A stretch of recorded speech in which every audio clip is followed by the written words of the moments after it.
नमो बुद्धाय, जय भीम. मी Pravin Kamble, Maharashtra news online नेटवर्कमध्ये आपल्या सर्वांचे सहर्ष स्वागत करतो. मीरा भाईंदर शहर आणि या मीरा भाईंदर शहरात असलेला सेंटर पार्क म्हणजेच सुभाषचंद्र बोस मैदान आणि या मैदानाच्या शेजारी मायावती पक्षाचे कार्यकर्ते आज उपोषणासाठी बसलेले आहेत.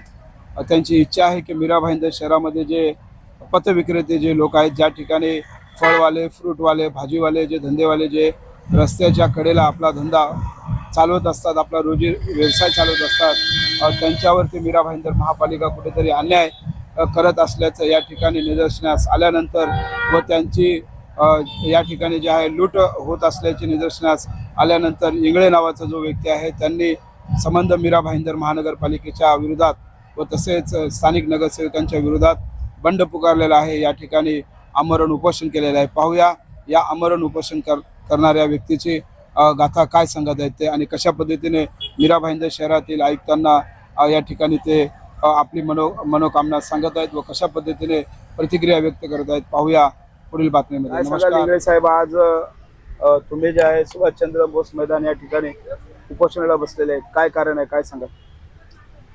सुभाषचंद्र बोसवर बसायचं एकच कारण आहे की जे मीरा भाईंदरमध्ये जेसल पार्क येते, 20/4/2026 पथविक्रेता फेरीवर अन्याय केला आहे. त्या अन्यायाचं कारण असे आहे की तेथील प्रभाग समिती क्रमांक 3चे नगरसेवक 4 आहे. त्यापैकी शहानू गोयल ही नगरसेविका हुकुमशहा हिटलरशाहीच्या पद्धतीने फेरीवाल्यावर अन्याय केला आहे आणि त्या लोकांना 1 महिन्यापासून त्यांच्या धंद्यापासून वंचित केलेले, त्यांना बेघर केले. त्यामुळे मी इथं आता 13 दिवस आहे की या ठिकाणी त्यांना त्यांचा अन्याय झालेला आहे, त्यांना न्याय भेटायसाठी मी इथं उपोषणाला बसलेलो आहे. कोणकोणत्या नगरसेवकावर तुमचा आक्षेप आहे? नगरसेवकावर माझ्या मागणी क्रमांक 2 नुसार शहानू गोयल, नंबर 2 रंजनीकांत मयकर आणि तिसरे आहेत मदन सिंह आणि चौथी जया दत्ता. महापालिकेने काय आश्वासन दिलेलं आहे का 13 दिवसामध्ये तुम्हाला? महापालिकाला आश्वासन द्यायसारखं काही नाही राहिलेलं, कारण 2014चा कायदा असा बोलतो की महानगरपालिकाचे जे आयुक्त आहेत, पथविक्रेताचे अध्यक्ष, त्यांच्याकडे हे पथविक्रेता कायदा आहे. त्या कायद्याचं त्यांनी सर्वोच्च न्यायालयाचं आणि उच्च न्यायालयाचं ह्यांनी अवमान केलेलं आहे. आणि त्यांनी जे इथले सर्व आहेत, भारतीय जनता पार्टीचे आमदार नरेंद्र मेहता यांच्या दडपणाखाली एका नगरसेवकाच्या हट्ट पुरवण्यापायी हे सगळं राजकारण केलेलं आहे आणि फेरीवाल्याला त्यांच्या धंद्यापासून वंचित केलेलं आहे. मुख्यमंत्री देवेंद्र फडणवीस यांना या व्हिडिओच्या माध्यमातून काय सांगू इच्छिता? मुख्यमंत्री देवेंद्र फडणवीसला या एकच सांगू शकते की जे गोरगरीब आहेत, जे रस्त्यावर धंदे लावतात, त्या लोकांचा वरती लक्ष ठेवा, अन्यथा आपल्याला हे सर्व महागात पडेल. ज्यावेळेस हे मीरा भाईंदरचे 16,000 हे आपले पथ विक्रेता जागृत होतील, त्यावेळेस तुम्हाला परिस्थिती सावरण्यासाठी फार मुश्किल जाईल. महापालिकेकडून काय अपेक्षा करता? महापालिकेकडून एकच अपेक्षा आहे की जे शहानू गोयल यांनी जे हुकुमशहाने मराठी लोकांवर पथविक्रेता फेरीवाल्याकडून मार पडावा ह्या उद्देशाने आणि मीरा भाईंदरचं राजकारण ढवळून काढावं आणि पुढील आपली कशी राजकीय पोळी स्थापन करावी ह्या उद्देशाने काम केले.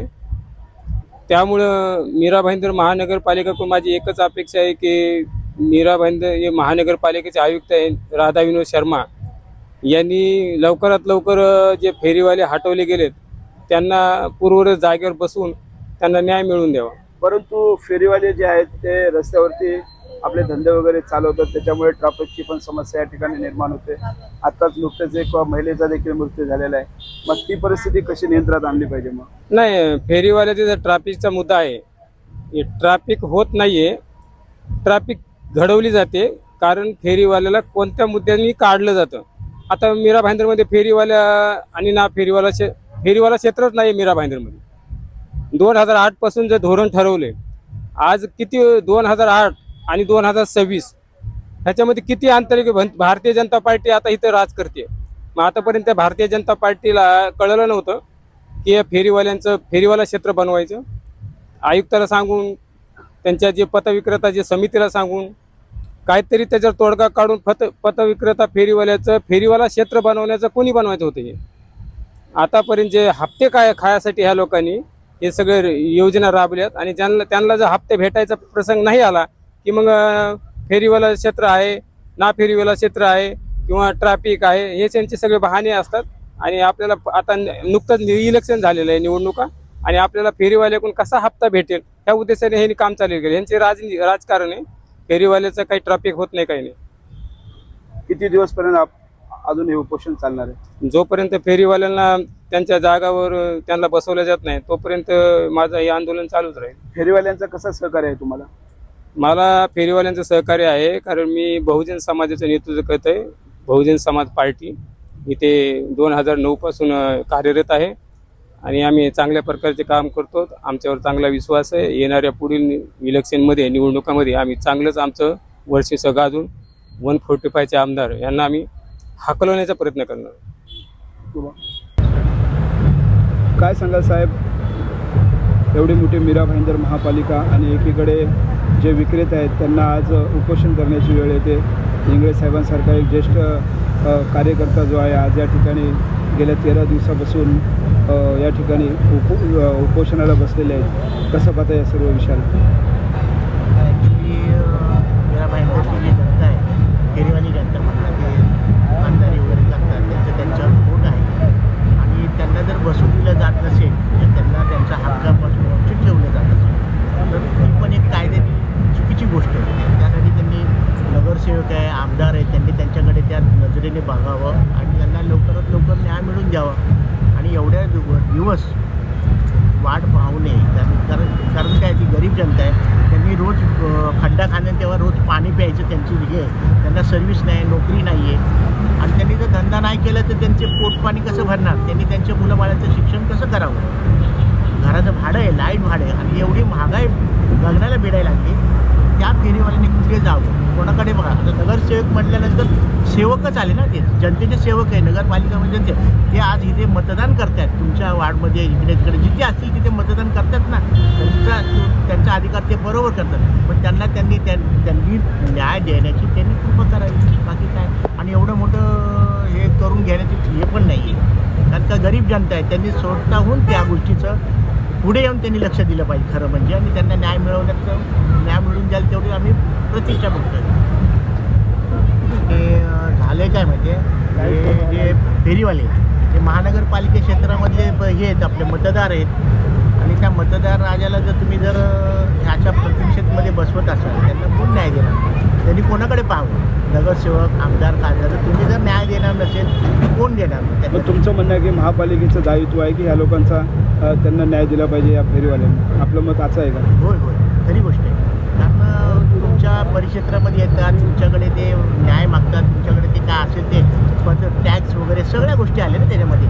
तुमच्याकडे वोटिंग वगैरे, मतदान सगळं तुमच्या करतात ती ना तुमच्यासाठी. तर मग तुम्ही सामाजिक ही चळवळ म्हणून तुम्ही त्यांच्याकडे लक्ष दृष्टीने बघावं आणि त्यांना न्याय मिळवून देण्याची कृपा करावी. एवढं तुम्ही संघर्षाचा काहीच विषय येत नाही आहे. पण तुम्ही जर आपुलकीने जर त्या गरीब जनतेचा, मायबाप जनतेला जर तुम्ही न्याय दिला ना महानगरपालिकेने किंवा कुठल्याही ह्याने पक्षाने, तर त्यांना जनतेचा खूप मोठा आशीर्वाद मिळेल. मी एक प्रकारे म्हणतो गरीब जनतेचा, तर ते त्यांनी ठरवावं. बार बार जो है महापालिका फेरीवाले को उठाती है, बार बार जो है नुकसान तुम्हारा करवाते है, क्या कहेंगे? हमारा मांग यही है कि हमारा रोजी रोटी चले, हमारा धंधा लगे, नौकरी वोकरी नहीं है, यही धंधे में रोड पे दुकान लगा के अपना पेट वो करते। हमारा यही है कि अपना रोजी रोटी चले, वही हम लोग का रोटी रोजी चले, धंधा लगे। और जो हो गया अभी क्या बोलेगा, हम लोग का रोटी रोजी होना चाहिए, मिलना चाहिए। मतलब तुम्हारा कहना है कि जो है हमको वहाँ पे धंधा लगाना देना चाहिए? हाँ, हमको धंधा लगाना देना चाहिए। क्या बोले? हम लोग का 1 महीना 1.5 महीना होने को आ गया, धंधा पानी बंद है। लोग कहाँ रह पाएगा और क्या धंधा कर पाएगा, क्या खाएगा बच्चा है। हम लोग का पढ़ाई कैसा करा जाएगा, सब हम लोग से क्या उचित होगा, ये इतना न्याय नहीं मिला। अभी 2 महीने होने को आ गया, जल्दी से जल्दी नगर पालिका हम लोग को न्याय मिला दे। आपण पाहिलं या ठिकाणी आंदोलनकर्ते जे आहेत त्यांच्या सोबत असणारे उपोषणकर्ते आहेत, त्यांचे जे सवंगडी आहेत, त्यांनी आज या ठिकाणी सांगितलेलं आहे की मीरा भाईंदर महानगरपालिका परिक्षेत्रामध्ये राहत असलेले हे 16,000 जे पथविक्रेते जे भाजीपाला फळ असे विविध विक्रीतून आपला उदरनिर्वाह चालवतात, या सर्व जे 16,000 जे जनता आहे, ही सर्व 16,000 जनता जी आहे ते मीरा भाईंदर महानगरपालिका परिक्षेत्रातच राहते व तसेच मीरा भाईंदर महानगरपालिका विधानसभा क्षेत्र 145, 146 या क्षेत्रामध्येच आपला मतदानाचा हक्क बजावते। मग मीरा भाईंदर परिक्षेत्रामध्ये राहणाऱ्या जनतेवर मीरा भाईंदरच महापालिकाच या ठिकाणी अन्याय करते की काय, असेच या ठिकाणी या कार्यकर्त्यांनी बोलताना म्हणून दाखवले आहे। त्यांनी या ठिकाणी सांगितलेलं आहे की मीरा भाईंदर महानगरपालिका परिक्षेत्रात राहणारे जे जनता आहे त्यांचा न्याय करण्याचं जे काम आहे मीरा भाईंदर महानगरपालिकेचंच असल्याचं या ठिकाणी या कार्यकर्त्यांनी बोलून दाखवले आहे। व तसेच जे उपोषणकर्ते आहेत त्यांनी सांगितलेलं आहे की महाराष्ट्र राज्याचे मुख्यमंत्री देवेंद्र फडणवीस हे एक चांगल्या मनाचे व चांगले व्यक्तिमत्व आहेत व ते आमचा न्याय करतील। हा व्हिडिओ पाहून आम्हाला व मीरा भाईंदर महानगरपालिकेला काहीतरी सामंजस्य बोलून मीरा भाईंदर महानगरपालिकेच्या 16,000 जे पथविक्रेते जे भाजी फळ फ्रूट विकणारे जे लोक आहेत त्यांचा 16,000 लोकांचा न्याय या महाराष्ट्र राज्याचे मुख्यमंत्री देवेंद्र फडणवीस साहेब न्याय करतील असं या ठिकाणी उपोषणकर्ते जे आहेत त्यांनी सांगितलेलं आहे। व तसेच न्याय न झाल्यास या 16,000 लोकांना आपण कशा पद्धतीने न्याय देणार हे आपण पुढील काळामध्ये पाहू व तसेच या उपोषणाचा काय मतीचा अर्थ निघतो, मीरा भाईंदर महानगरपालिका या उपोषणकर्त्याला कशा पद्धतीने न्याय देते, हा विषय कशा पद्धतीने संपविण्यात येतो व तसेच मीरा भाईंदर महानगरपालिका परिसरातील या फळ विक्रेत्यांना कशा पद्धतीने महापालिका न्याय देते हे पाहणे काळाची गरजच आहे व तसेच या सर्व विषयाला कशा पद्धतीने पालिका न्याय देते पाहूया। नमस्कार, जय महाराष्ट्र।